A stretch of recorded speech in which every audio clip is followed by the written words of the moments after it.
Hi, so this is another abandoned reading vlog, but it's also a Patreon exclusive reading vlog. I tried to do this as a March Mystery Madness reading vlog. Unfortunately, some of the files, I have no idea where they are. So I didn't even bother putting it in an abandoned vlog, but I did find some of the files, and also I wanted to read the third book in the series. So I have read the first two books already this year, and I have the third book, and I thought it would be good to make this a Patreon exclusive, and then I found some files from that abandoned reading vlog, and so I've put them in this as well. So it's a Patreon exclusive reading vlog for a third book in a series, but I'm only being able to show you a little bit of the first abandoned reading vlog, which I didn't get to edit, and I don't know where some of the files are, so sorry about that. But here is a Patreon exclusive reading vlog just for you guys. Hi, this is 365801. This is probably going to be a little Patreon exclusive vlog. So I have just made sort of a cabbage pancake. It's not okonomiyaki, but it kind of is okonomiyaki. It's got quite a lot of things in it. I've got like ham and cheese and red peppers and pickled ginger and jalapeno, and I should have put in spring onion and I forgot. But I did just cook, it's quite hot still, a wee fried egg. I'm going to have that with it, and that's going to be my dinner. So I'll get that ready in a second. So it doesn't look massively healthy, but it's mostly cabbage, so it's actually pretty good. I'm gonna enjoy this, I think, the wee fried egg. This is a little bullet that missed Richard Osman reading vlog, because I'm hoping to just do this just as like a little standalone. I could maybe add in the things from the previous video that I didn't get to put in the actual video. So this would be like an abandoned vlog that I didn't put in even an abandoned vlog. So if that's the case, here's some stuff about the previous books. So I'm going to be starting Thursday Murder Club by Richard Osman. This is on Meg with Books' bookshelf. She loves this, and this is one of her favourite ones. I think this was her favourite book from 2021. I have so many that I've got mystery books. So for this readathon, I will obviously be doing it. I know the theme are things like spring cleaning and stuff like that. So the way I'm going to interpret the theme of spring cleaning is I'm going to go through my bookshelf and read some of my books and see if I can either keep them or get rid of them, i.e. I'm going to spring clean. I've got most of these from charity shops, like this particular volume I got for £1, I think, anyway. And I'm listening to the audiobook through my library, so I'm very lucky I've got that as well. I do have the second book in hardback, and I also have access now to the second volume on my library as well, so I could read the first and second volumes back to back if it's good enough. If it's not, if I don't enjoy this, then I can just get rid of both of these books, boom, straight away, and that would be spring cleaning. So I'm kind of like, if I don't like this, then I'm getting rid of it. That's my spring cleaning. That's how I'm going to do this. So I'm going to read mystery books anyway. Mystery books, I'm going to try and see if I can focus on ones that I know that Meg with Books has read. Just because I read hers and she's quite a mystery girly. She's a mystery girly. And I'm going to see if I should continue watching her, really. Do we have the same taste? Probably not. But it's always quite interesting to read a booktuber's favourite books or books that they've read a lot of. So yeah, this is what I'm going to be doing for the next maybe a couple of days. I don't know how long it's going to take me. So I've managed to get to page, what is it, 168, 9. Oh. So I've managed to get to part 2. This is a page 173. So in the audiobook, I am enjoying it. I feel like I have a much better idea of what's going on in the story now. So I am pretty much halfway through.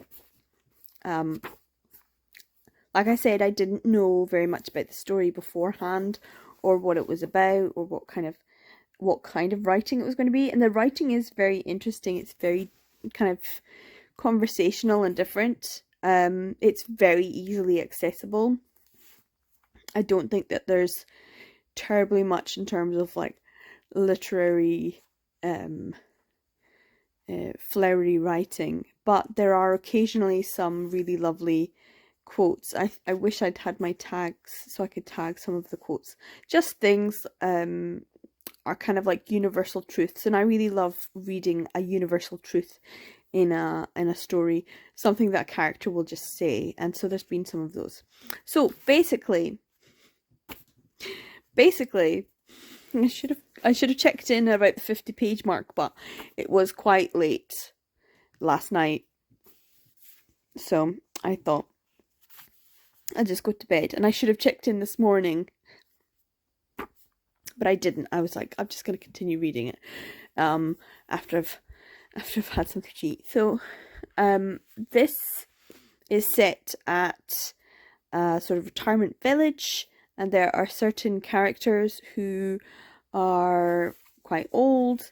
The story is following all of these elderly members of this Thursday murder club who like to try and look at cold cases and things like that, but they've come across a warm case or a hot case in the fact that there has been a murder and a man has been bludgeoned to death. It turns out that that man is very much connected to the owner of the retirement village, who wants to develop the land around it and make the village much bigger and therefore make more money.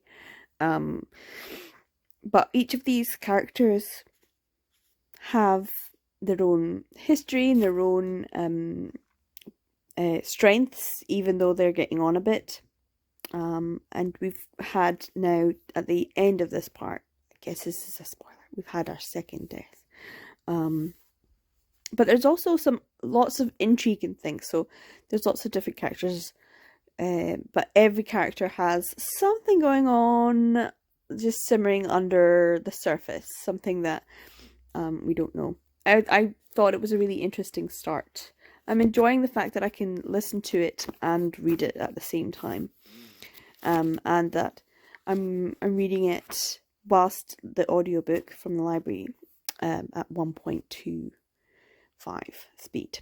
I could probably listen to it a little bit faster, but I'm quite enjoying the speed. It's fine.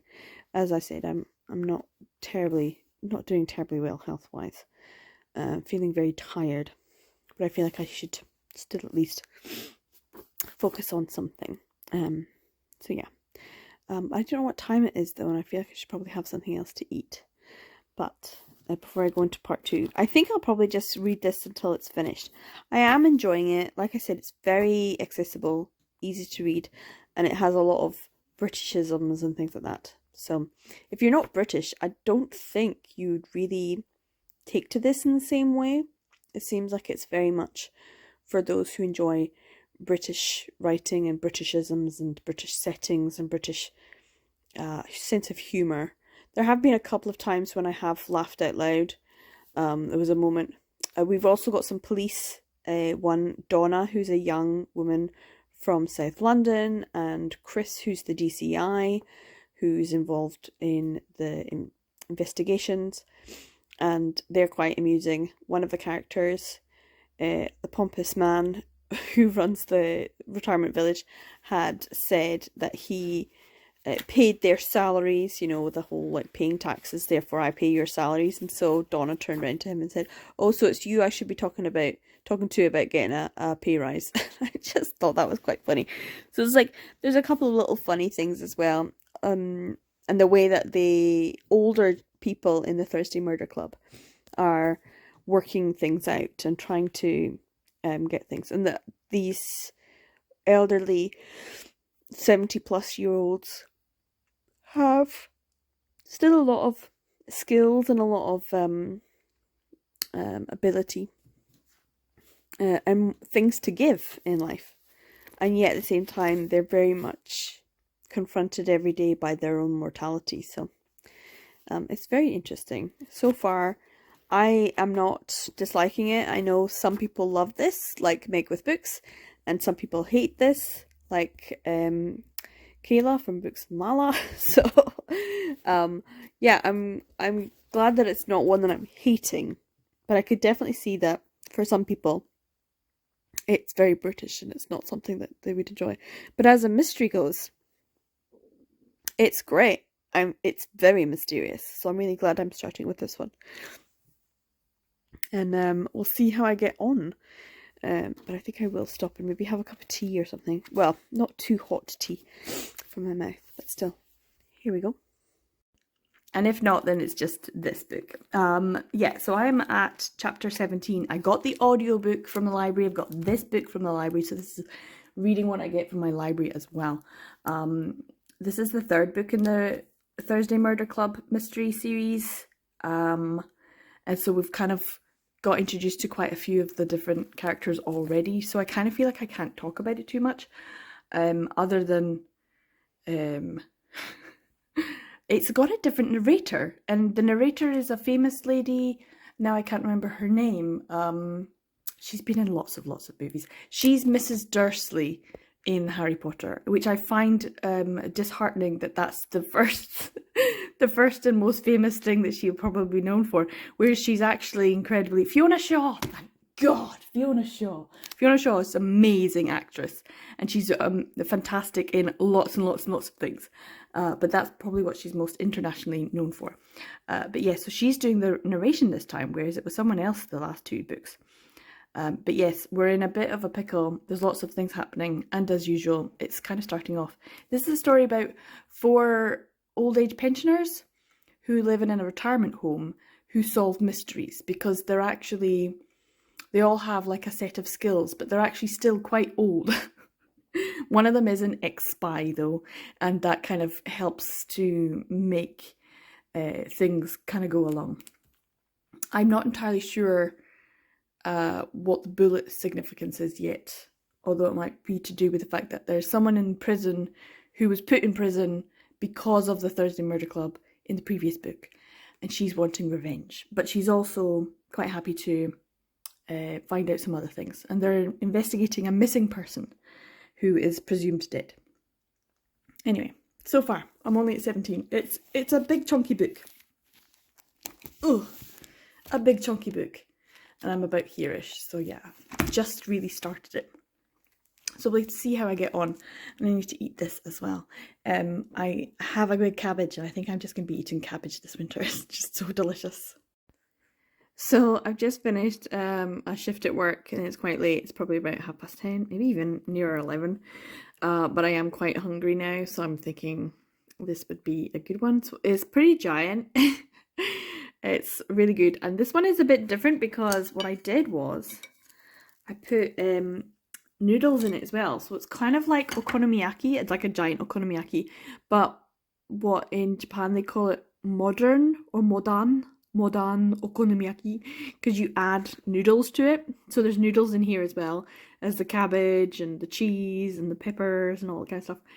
And then I just put some of my brown sauce stuff and mayonnaise and some pickled ginger, which is in the pancake anyway. And I made it's almost like a Korean thing where you fry up the green onion and then you put an egg in it. It didn't quite work out exactly how I would want it. Maybe I need more green onion. But yeah, this is going to be my dinner for tonight. I need it. I'm exhausted. And it was a pretty hard shift. But it was fun as well. And I'm feeling much better about getting this new job. So yeah. And more reading, I think. But yeah, this is going to hopefully sustain me. I probably won't get to sleep until after 1. Just calm down after my shift, which was pretty manic. So yeah, there you go. This is what it is. It's giant. It is giant. This plate is big. So yeah, it's this is my hand.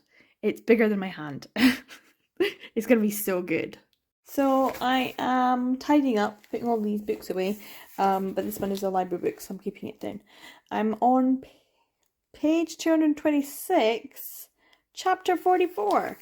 I thought I had listened to so much of this already, and then when I checked the audiobook it said 6 hours still to go, and I was like, no, surely not. No. So I'm now listening to it. It did feel slow. and I think maybe the narrator is reading it at a slower pace than maybe previously. Or maybe I was just listening to it at a quicker pace the last time. But I have had to up the speed because it was just getting a little bit draggy. Like, come on. So yeah, I'm on chapter 44 and I still have all this to go. It's still quite a bit of this.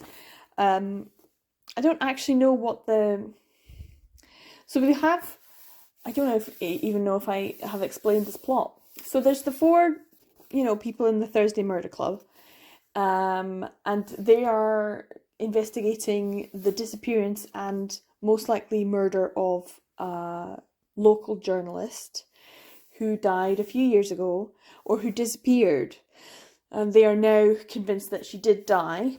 And it also involved, what was she investigating? Did that have something to do with why she was disappeared? And the people around her. And one of the people that she was investigating eventually went to jail. And so the person in jail was kind of, how can they get to her and get what she might know about the disappearance, and it was a big fraud case, so apparently there was some money, but that person has now been murdered.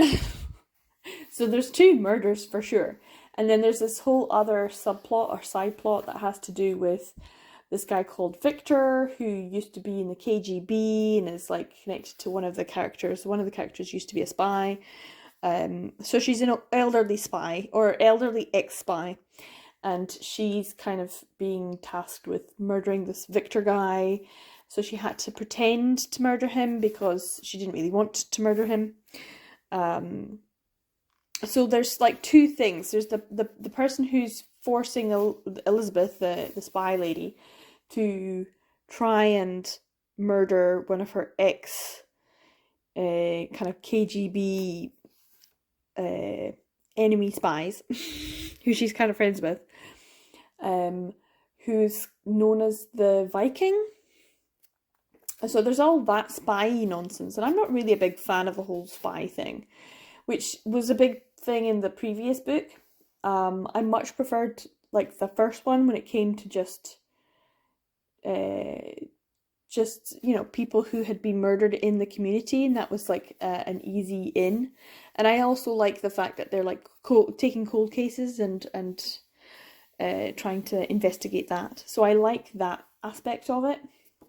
So far, I'm like 2/3 of the way in, and we've had very little of one of the characters, Donna, from the previous two books. We're now in Donna's perspective here now.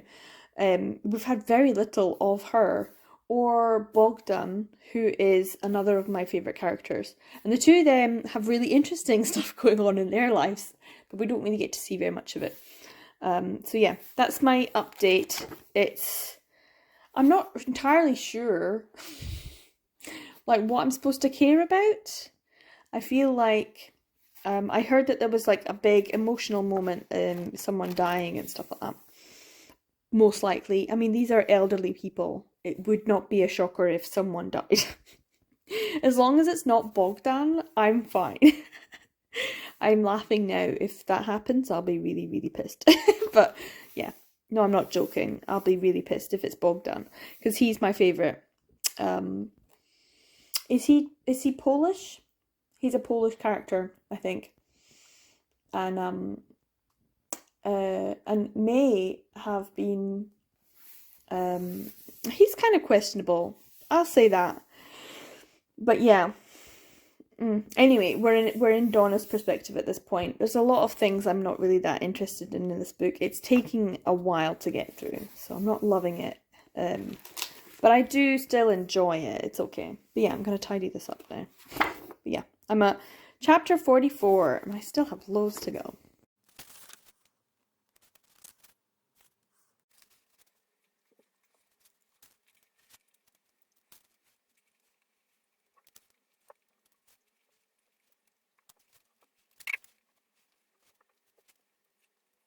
So I have now finished Richard Osman's The Bullet That Missed. I also listened to because I was listening to the audiobook version last night.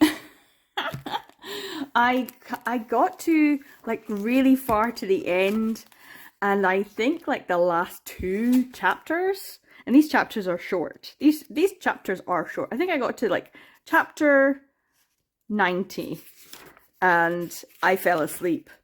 And then there's chapter 91 and then acknowledgements. So I literally fell asleep the second to last chapter. So when I woke up today, I needed to go back a couple more chapters just to re-listen to it. And then there's the acknowledgement section at the end. But in the audiobook version, Richard Osman gets interviewed by like a TV presenter, journalist, and talks about the writing process and the inspiration and things like that, which is really interesting. Richard Osman, if you don't know, he is a television presenter, but he was like a producer first and foremost. So he's created lots of TV shows, but he kind of incidentally became a presenter with Alexander Armstrong for Pointless, which I think is just genius. It's a great like game show format, and I enjoyed that. There was elements of that in this book. They go to watch a game show being recorded, and it felt like he was very happy to be able to be in that situation. He could write that very easily. So yeah, it was interesting. I thought it was going to be more emotional because Meg from Meg with Books is a huge fan of this series and read this 3rd one and was like, oh yeah, it was really good. It was maybe her 2nd favourite one, and she was quite emotional at the end of it. And I was like, what? It's not. And then listening to him talk about whether or not he would kill off one of the characters. So I thought that's maybe what was going to happen. And as we're getting closer to the end, I was thinking, well, no one's died yet. Like, I suspect that the next person who will die that's connected to them and the reasons why, but he said in the interview that he wouldn't kill off one of the 4, or he would at least try not to, because he likes the fact that the 4 of them are together. So I was suspecting that one of the characters, Ron, might get killed off. I assumed Joyce wouldn't, because Joyce is kind of like one of the main voices. But yeah, anyway, it was good. It's not my usual fare, but it is a murder mystery, and as I've said, I've tried to read more books with mystery in it because that seems to be something I enjoy. And this is the kind of story that it's almost like it's too complex to try and figure out what's going on, because there's usually more things happening than just one. So it's not just like one person gets murdered and one person did it. It's usually there's a lot more things happening, and definitely with this one that was the same. But my initial thought was something happened to the lady who was supposed to have disappeared, but then she was supposed to be murdered, but then was she actually murdered? And for me at the start I was like, is she though? Maybe she's just disappeared, run away. And yeah, it was kind of like it was a big plot point whether or not she had died or not. But the guy who they got in the end, I didn't notice that it would be that person, but I wondered who it could be. So yeah, it was really interesting. All of it was explained to us, but not necessarily explained to all of the members of the Thursday Murder Club. So there's still a little bit of loose ends for them. And that's the kind of thing with these books. They're separate, but they actually kind of just continue on from one another. There's like maybe a month or so, like in between the times from when one finishes and the next one begins. But yeah, so this one is going to go back to the library, so I might pop into the library and take this back, and I will return my audiobook version as well. So happy days that I've managed to read this. I have got the 4th book reserved, so when it's released and the library purchases them, which I'm assuming is going to be some point this year, I might even get to read the fourth book, which would mean I could read technically possibly all 4 books in 1 year. So it depends when it gets released, and also when the library gets them, and also how quickly there's a turnaround and how long it takes for me to get the copy that I've reserved, because as I've mentioned, my library can sometimes take a long time to get a book that you reserve to you because of the geographical size of the library, covering such a huge area. And sometimes it might be easier to just walk into the library and get the book, but every single copy has been reserved, and I think it's been reserved like, I think there's maybe 15 copies of the book, and they've all been reserved like 2 or 3 times over. So yeah, it will be a few weeks anyway before I could get a physical copy. So we'll see. But yeah, this was fun. A little mini vlog. This is probably a very mini vlog. So happy that that's done. I hope you enjoyed it. Take care, everyone. I'll see you in the next video. Bye.